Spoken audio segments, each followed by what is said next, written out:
Hey, Tomotsu here. I hope you're doing well.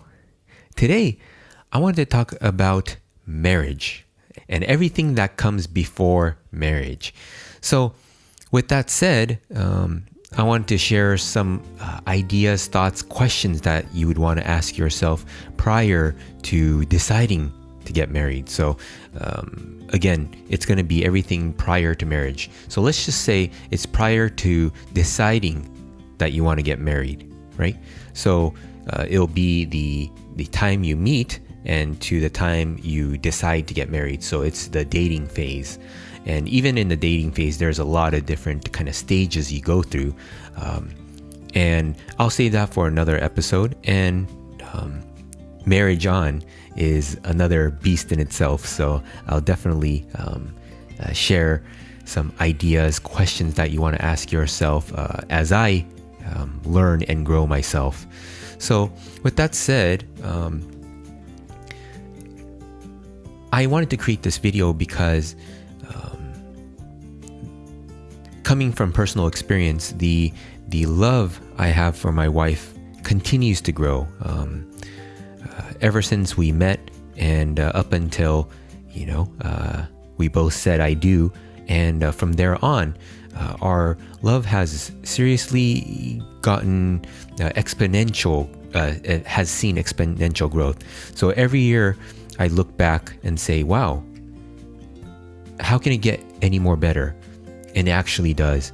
And so it's something that I look back, and it really brings tears to my eyes. And there's many times that I would be sitting, maybe even, kind of relaxing, and I experience how happy I am to be married and to have such support and such love between both my wife and I. And so my goal, again, to create these videos regarding relationships and marriage is because I truly hope that you get to experience that too.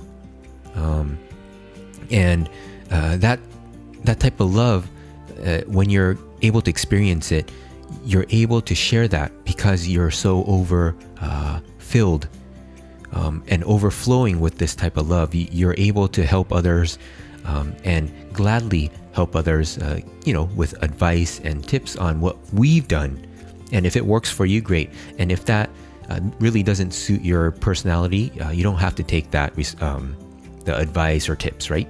So, but at the same time, try it out.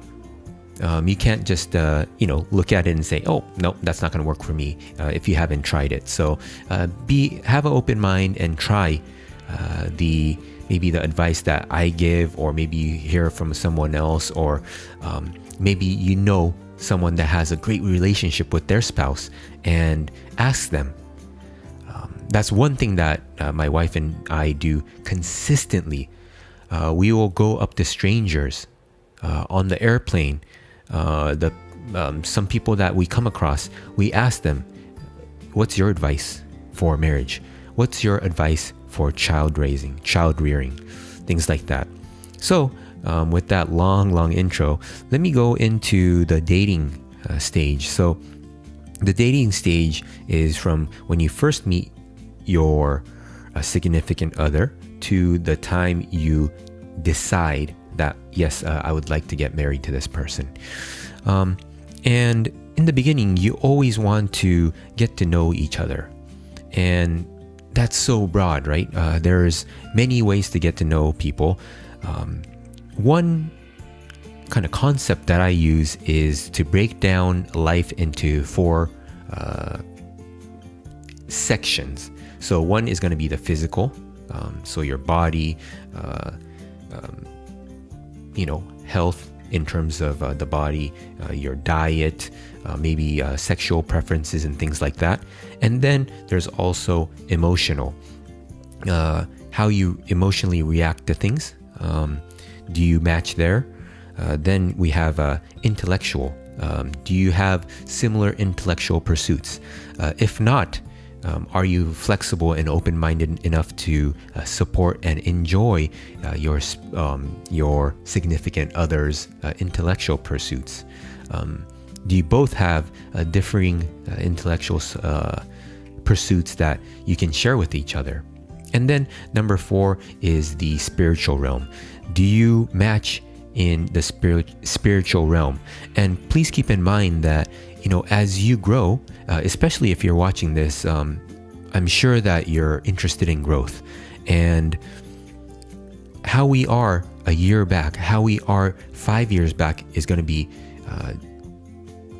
if you're on the track for growth, is going to be quite different than who you are, who you are now, or who you're going to be in 10 years, 20 years, right?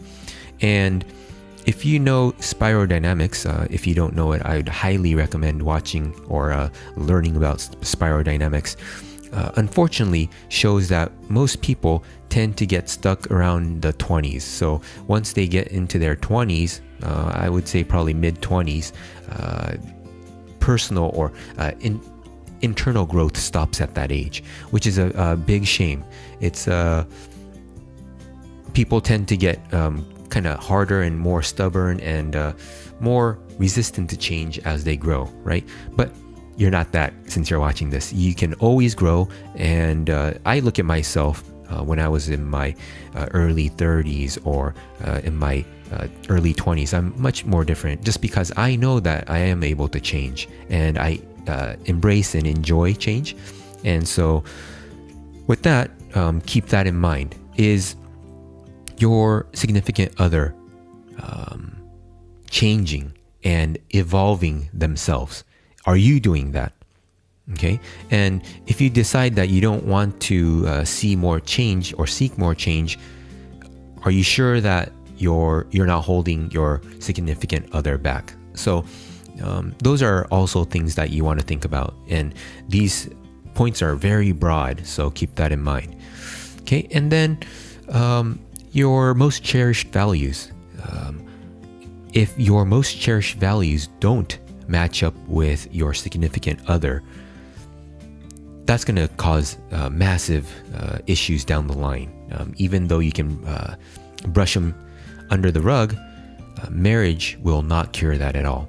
So if your most cherished values are not compatible, are you flexible enough? Are you flexible enough to say, I'm willing to change my mind? Maybe the values that I had weren't thought out too well. Maybe it was just passed down for some reason, and I decided that these are my values, and I'm not gonna be changing my values because values are very important, and I'm not going to change my values. Now, have you already questioned those values? Because sometimes the values you have are just passed down, and you've never even taken a deep look at them. Okay? And after you do that, are you willing to change if these values don't jive well with your significant other? All right? And so as you go through these questions, you'll also see that you need to ask more practical questions too. Do you both want kids? And how do you both see finances? If one's very frugal and the other is very spendy, that's going to cause issues. If you are either or, are you willing to fix that? And if you're both very frugal, or if you're both very spendy, are you willing to change your lifestyle to become more financially mature? Are you able and willing to make that change? And how about commitment to career? How are you going to do that? Because you are getting married to your significant other because you want to spend time with them. You want to spend your whole life with them, right? So if that's the case, you have to make sure that your career is not taking so much time that you come back exhausted and not able to have a conversation with your significant other or your spouse at that time, after you get married with your spouse. Because daily communication is a very important part of growth together, for yourself, for the other, and the relationship itself. So also something to keep in mind. And again, when after these more practical issues, so cleanliness is another one, there's myriad of questions that you need to ask yourself, both practical and from a bigger perspective. Another thing that you want to do is, and very important, is work through your own issues. So we all have childhood traumas, or maybe even traumas from later in life. You need to work through all those, right? And I'm not saying you have to be 100%. Far from it. We're never going to be completely 100% clear and free of all our issues. But we want to get ourselves to a point where we're really healthy, and healthy enough that we're not easily triggered by our significant other. Maybe they may stumble and say something that hurts you, or maybe you're in a bad mood and you're just ready to pounce on them. All those type of issues need to be resolved. Again, not 100%, but to a really high level, so that marriage or the wedding beyond that is all positive, right? And I'm not saying everything is going to be peachy. That's far from the case. But it gives your marriage a much higher percentage of success. All right. So the three main things is your own personal issues. So will your spouse, will your significant other be able to help you through going for you to resolve these personal issues? And would they be supportive of you going to therapy or maybe other modalities of healing, internal healing? Another one is the issues of your significant other. Are you willing to support them as they clear these blocks and traumas they have? Okay. And then there's a third component, because we have you, we have your significant other, and then when you come together, there's a third, which is the relationship itself.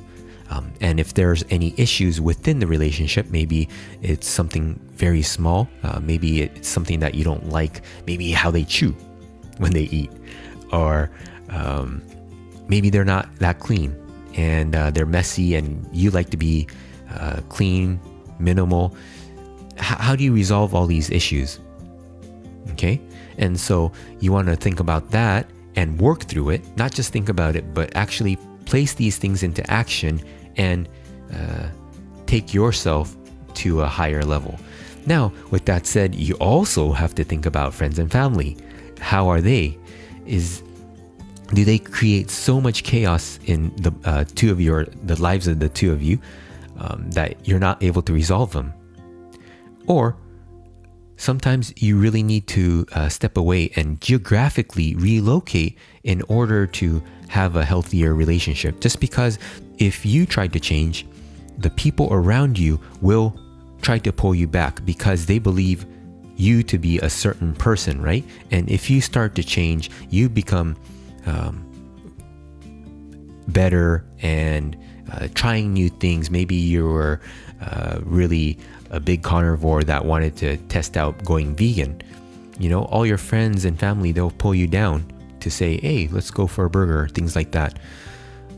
Sometimes you really need to step away in order to for you to grow. Okay, so that's something. Friends and family, how are they in terms of your relationship? Are they adding or subtracting from your relationship? And if they're subtracting, are you able to resolve it? Are you able to resolve it to a high enough level that after marriage, it's not going to be an issue? Okay, and all the points that I mentioned and much more have to be at a level where after marriage it's not going to be a massive issue. Of course, We're not perfect, so they're gonna cause a little bit of conflict and friction. But you also want to make sure that it's not gonna be something that keeps grinding at the relationship, turning it into a deal breaker in the end, right? We're going into marriage because we want to live with this person for the rest of our lives. And not only that, because we want to grow together. Okay? And if you want kids, it's because you want to create a really loving, warm family environment, right? If the two of you are always arguing and yelling at each other in front of the kids, how is that going to help, right? So that's the type of mindset you want to take going into marriage. Really committing, yes, I want to grow with you. I want to grow with you forever. I want to love you more and more every single day, so that when we come to the end of our lives, we can look back and say, I love you. Okay? And so, with that said, keep in mind that marriage is not a cure. It's not medicine. It doesn't cure issues, right? It may sweep it under the rug for a little bit, but it's going to come back with a vengeance if you don't have it cleared and taken care of beforehand. So think of wedding as a rite of passage that the both of you go through. Okay? It is the starting line to an awesome life together. An awesome life that keeps getting better, better, better, better. And it compounds. So maybe it gets better 10 units this year. It's going to be 15 units next year. Maybe it's 30 units after. It gets better and better. So you look back at the previous year and say, wow, we've grown so much together. Wow, I love you even more. Wow, I know you even deeper. Okay, so that's what I wanted to share today. It's by no means comprehensive, but I would love to continue sharing all my ideas, and maybe there's a few points that you can take out of it. And if so, I'm very happy about that. So again, if you are thinking about wanting to get married, or maybe you're thinking about it right now, should I get married? Should I not? Or it might be, should I ask your significant other to be my partner for the rest of my life? You know, it's really exciting. But at the same time, you have to balance the emotion and the logic and the practical, along with the mega wide meta perspective. So I hope that helps. Again, as usual, I'm sending you good vibes. Have a great day, and I will talk to you soon. Take care.